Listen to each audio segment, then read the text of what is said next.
हे मंदिर आहे सिद्धपीठ महालक्ष्मी मंदिर आणि 12 ज्योतिर्लिंग मंदिर.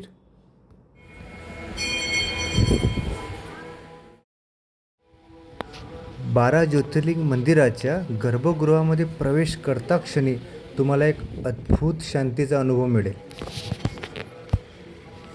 जणू महादेवाचे सर्व 12 ज्योतिर्लिंग रूप इथेच अवतरलेत की काय.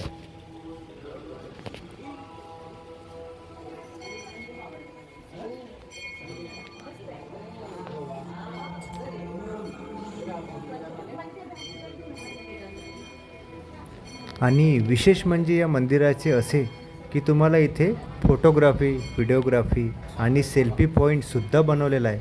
इथे कोणत्याही प्रकारचं रिस्ट्रिक्शन नाही, म्हणून मनसोक्त तुम्ही आपल्या कुटुंबासोबत फोटोग्राफी, व्हिडिओग्राफी करू शकता. या मंदिरापर्यंत पोहोचण्याचा सर्वात सोपा मार्ग म्हणजे आनंदसागर. आनंदसागरपासून पुढे 4 किलोमीटर उजवेलाच रोडवरतीच हे मंदिर आहे. खूप असं छानसं महालक्ष्मी मातेचं मंदिर आहे, म्हणून या मंदिराला नक्की व्हिजिट करा. जय गजानन. तुम्हाला हा व्हिडिओ आवडल्यास आमच्या चॅनलला नक्की लाईक, शेअर आणि सबस्क्राईब करा. धन्यवाद.